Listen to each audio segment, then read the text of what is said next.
안녕하세요, 불량TV입니다.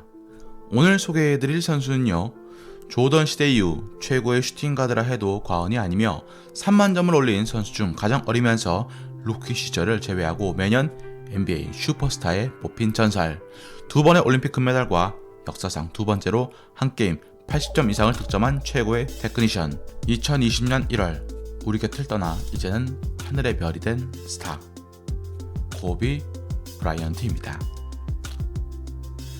1978년 8월 23일 미국 펜실베니아에서 NBA 출신 조 브라이언트의 아들로 태어난 코비는 부모님이 자주 다니던 일본 레스토랑에서 따와 그의 이름을 짓게 됩니다. 특이한 것을 좋아하던 조 브라이언트는 아들 이름은 독특하고 기억하기 쉽게 짓고 싶다 라고 한 것이 바로 코비였죠. 코비가 6세가 되던 해 그의 아버지인 조는 NBA를 떠나서 선수 생활을 계속하기 위해서 가족과 함께 이탈리아로 건너가게 되었고, 그곳에서 코비는 축구를 배우기 시작합니다. AC 밀란을 보며 곧잘 축구에 빠져들기도 했지만 농구만 보고 살아온 코비가 잘 적응할 리가 없었죠. 방과 후에 한 일은 아버지가 미국에서 가져온 매직 존스, 레리 버드 등의 비디오를 보면서 플레이를 따라하거나 아버지를 따라서 체육관에 가서 연습을 구경하곤 했습니다. 1991년 미국에 돌아온 그는 어느덧 고등학생이 되어서 로어 메리앤 고교에 입학을 합니다. 로어 메리앤 고교는 코비가 입학하던 해만 해도 4승 20패에 불과한 컨퍼런스 최약체 팀이었습니다. 그런 팀에서 코비가 에이스로 올라서는데 그리 오랜 시간이 걸리지 않았죠. 고교 농구 데뷔 첫 해 평균 18득점을 올렸으며 리바운드와 어시스트도 두각을 나타냅니다. 상대 팀으로서는 당해낼 재간이 없었죠. 코비는 타고난 천재이기도 했지만 고등학교 때부터 비가 오나 눈이 오나 변함없이 아침 6시에 체육관 문을 여는 독한 선수였습니다. 3학년이 될 무렵 195cm까지 자라면서 가드로서 성공하겠다는 결심을 하고 가드처럼 연습하고 생각하기 시작합니다. 3학년이던 1994-95 시즌 그의 실력은 불을 뿜기 시작합니다. 경기당 평균 31.1득점, 10.4 리바운드, 5.2 어시스트를 기록하며 펜실베니아주 최고의 선수로 선정되었습니다. 최고의 한 해를 보낸 코비에게 전국의 대학에서 관심을 보이기 시작했죠. 그리고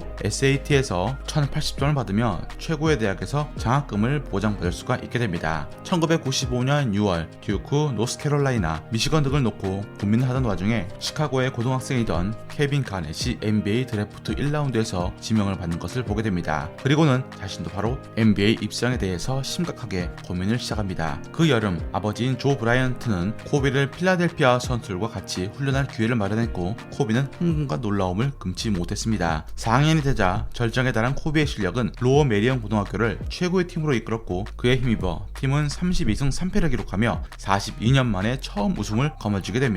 코비는 시즌 경기당 평균 30.8득점으로 마쳤고 4학년 동안 총 득점이 2883득점으로 40년 전에 월트 체인벌린이 세웠던 펜실베니아주 기록을 갈아치우게 됩니다. 코비의 NBA 진출이 가시화되기 시작한 것은 1995년부터였습니다. 아디다스 ABCD 캠프에서 좋은 평가를 받았던 그에 대한 칭찬이 여기저기서 흘러나오기 시작했고, 몇몇 언론은 NBA 선수들의 멘트를 빌려 그를 포장하는데 호들갑을 떨었습니다. 그가 출전한 경기에는 수많은 명문대 관계자가 찾아왔고 미디어의 관심도 뜨거웠습니다. 필라델피아도 코비를 높이 평가했지만 1순위로 앨런 아이버슨을 데려갑니다. 1996년 6월 26일 드래프트에서 13순위로 샬럿 호네츠에 지명된 코비는 레이커즈의 단장 제리 웨스트의 요청에 의해서 마침내 LA 레이커즈에 입성할 수 있게 됩니다. 제리 웨스트는 코비를 보며 마이클 조던의 뒤를 이을 제목이라고 강성을 받고, 때마침 샬럿도 가드와 스몰 포워드가 많았기 때문에 트레이드는 일사천리로 진행이 됩니다. 코비는 데뷔하기 전까지 숱한 의구심에 시달려야 했습니다. 심지어 샬럿 호네츠의 데이브 코엔스 감독은 어린애들 데리고 농구할 생각은 없다고 말했고, 트레이드는 자신의 이득임을 강조했습니다. 코비의 첫 해는 대부분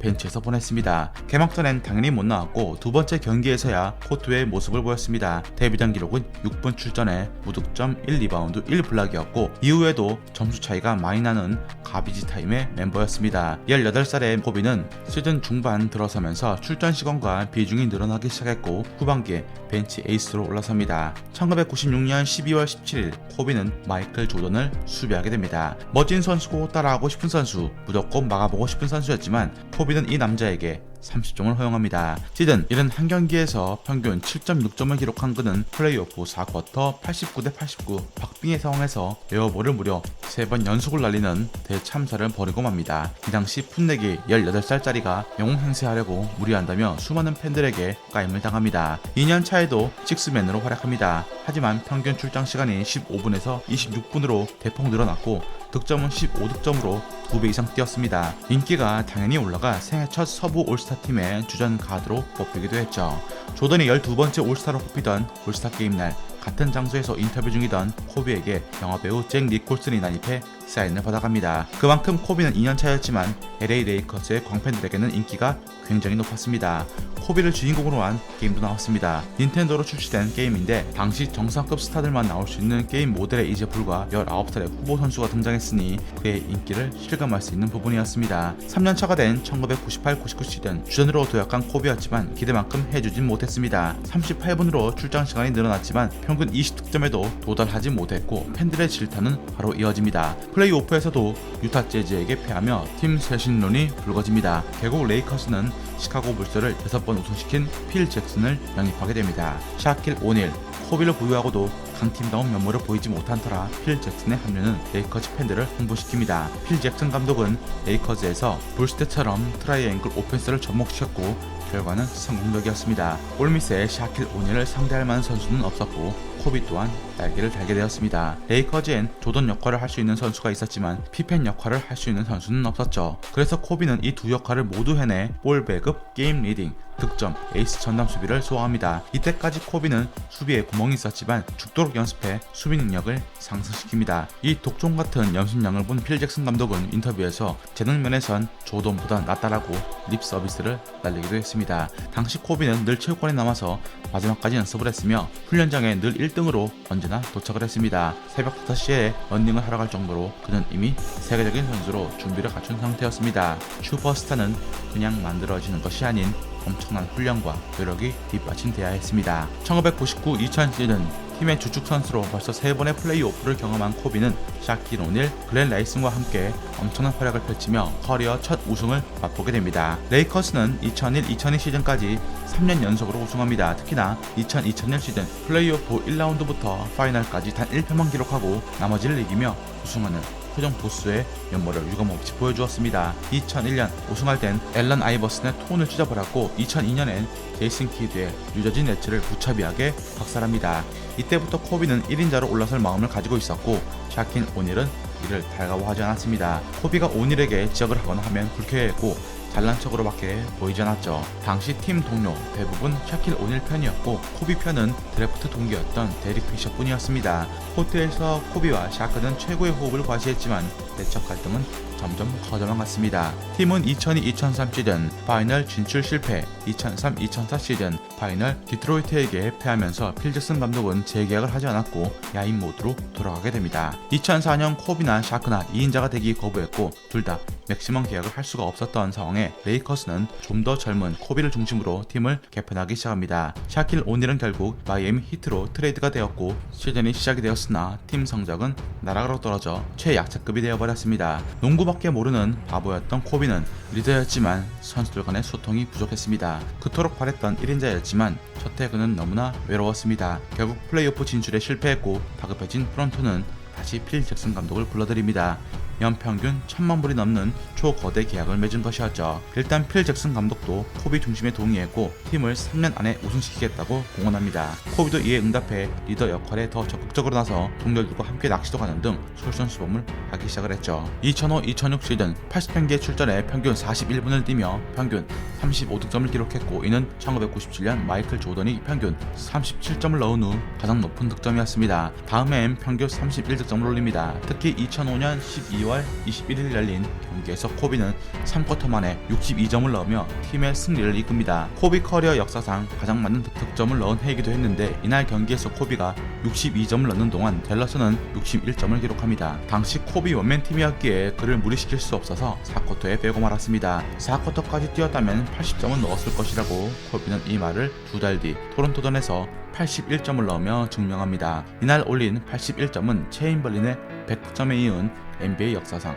한 경기 최다 득점 2위에 해당하는 기록이었습니다. 이때 팬들은 그에게 미스터 81이라는 별칭을 붙여주었고 1987년에 마이클 조던과 비교하기 시작합니다. 하지만 조던의 평가는 영웅대접인 반면 코비는 악동의 이미지를 벗지 못한 채 수많은 안티 세력들의 공세에 시달립니다. 심지어 ESPN에서 조사한 가장 싫어하는 스포츠 선수 5명의 후보에 포함되기도 했죠. 코비 입장에선 농구 황제를 잣대로 비판을 가하는 것이 가혹했지만 팬들은 최정상에 오르기 위해선 실력만이 전부가 아니라고 이야기했습니다. 2007년 들어서면서 그의 실력은 절정으로 향합니다. 8번에서 24번으로 등번호가 바뀐 시점이기도 했죠. 8번은 동경하던 이탈리아 선수의 등번호였고 24번은 24시간 동안 훈련만 하겠다는 의지의 번호였습니다. 이 시즌 4경기 연속 50점 이상을 퍼부었고 코비는 생애 2번째 득점왕에 오르게 됩니다. 2년 동안 플레이오프 1라운드를 넘지 못했던 레이커스도 파우 가솔이 합류하면서 다시 우승권 팀으로 변모했습니다. 비록 보스턴에 뼈아프게 패해 우승에 실패했지만 2008년 베이징 올림픽 국가대표로 뽑히게 되었죠. 올림픽 금메달이 NBA 우승보다 중요하다 라는 명언을 남기며 금메달 사냥에 성공한 그는 그 리그에서도 2008-2009 시즌부터 2년 연속 우승의 금자탑을 쌓게 됩니다. 더불어 코비는 그동안 팀 동료 샤킬 오닐이 계속 가져갔던 파이널 MVP를 자신이 수상하기에 이릅니다. 아쉽게도 3년 연속 우승에는 실패했지만 팬들도 이제 그를 인정하기 시작합니다. 그리고 2012년 NBA 석사상 5명만 존재하는 3만 점의 위협을 달성합니다. 앞서 말한 5명, 카림 압둘자바, 칼 말론, 마이클 조던, 체인벌린보다 코비는 한 2살이 어렸기 때문에 경이적인 기록이었습니다. 하지만 이런 코비의 득점 행진에 난사가 있었다고 평하기도 했고 야투 실패도 실제로 많아서 많은 비난을 받기도 했습니다. 그럼에도 코비는 실패를 두려워하는 순간 실패를 하게 된다. 실패도 나를 한 단계 성장시키기 위한 기회라며 맞받아칩니다. 전성기에서 내려왔다고 하지만 평균 27득점에 변함없는 득점력을 과시했고 외곽슛 비중이 늘어나며 변화까지 추구합니다. 한편 레이커스는 2011년부터 계속 내리막길을 걸었습니다. 2013년 레이커스와 2년 총액 520억 계약을 체결한 코비는 아킬레스건 회복으로 12월에 복귀했는데 10점도 넣지 못하고 실점만 8번을 저지르고 맙니다. 그리고 이어진 무릎 부상으로 시즌 아웃. 어찌 보면 코비 선수 생활 최대 위기라고 볼 수 있는 순간이 찾아온 것이었습니다. 40%도 안 되는 야투율과 팀 플레이를 등한시 여긴다며 팀 동료들의 불만은 커져만 갔습니다. 코비는 또 한 번 변화를 시도합니다. 득점 머신으로 꼽히던 그가 득점 대신 패스로 팀을 살리기 시작을 한 것이었죠. 에이스의 변화는 팀의 3연승의 결과물로 돌아왔고 이 3경기에서 39어시를 기록합니다. 그만큼 승리에 대한 집착, 플레이오프 갈망이 컸던 코비였습니다. 2014-2015 시즌 어깨 부상으로 35경기밖에 못 뛰었던 코비는 평균 22득점을 올리며 세월의 무상함을 느꼈고 은퇴 이야기가 조금씩 흘러나오기 시작합니다. 한 팀에서 20년을 뛴 선수가 지금까지 없었기 때문에 팬들은 코비의 은퇴가 이제 코앞으로 다가왔음을 직감합니다. 무릎과 어깨 부상으로 근 2년간 경기를 많이 소화하지 못한 탓이 컸습니다. 그리고 이제 많은 나이와 낮은 효율성 그리고 리빌딩이 필요한 레이커스의 상황에 맞물려 2016년 4월 13일 유타와의 마지막 은퇴 경기를 하게 됩니다. 경기 전 샤킬 오닐이 마지막 이닝 50점을 넣어봐 라고 말했고 코비는 60점을 올리면서 그는 마지막 경기를 승리로 자축을 합니다. 샤킬 오닐, 베컴, 잭 니콜슨 등 많은 사람들이 몰려와 그의 마지막을 기립박수로 화답을 했죠. 마치 뱀이 몸을 뒤틀듯 공중에서 리버스 덩크, 더블 클러치 등을 성공시켜 아프리카 독사, 블랙 맘마가 별명인 코비 브라이언트. 2017년 NBA 최초 한 팀 2개의 번호 8번과 24번을 영구 결반시키며 전설로 등극한 그는 조던 시대를 느끼지 못한 이들에게 2000년대의 조던이었습니다. 코비를 항상 따라다녔던 포스트 조던, 이젠 떼고 코비 브라이언트로 기억하면 어떨까요? 즐겁게 보셨다면 구독과 좋아요 클릭을 부탁드립니다. 다음 이야기에서는 축구 지능을 잴 수 있다면 천재가 아닐까 하는 잉글랜드 역대 최고의 선수 중 한 분에 대해서 소개해드리고자 합니다.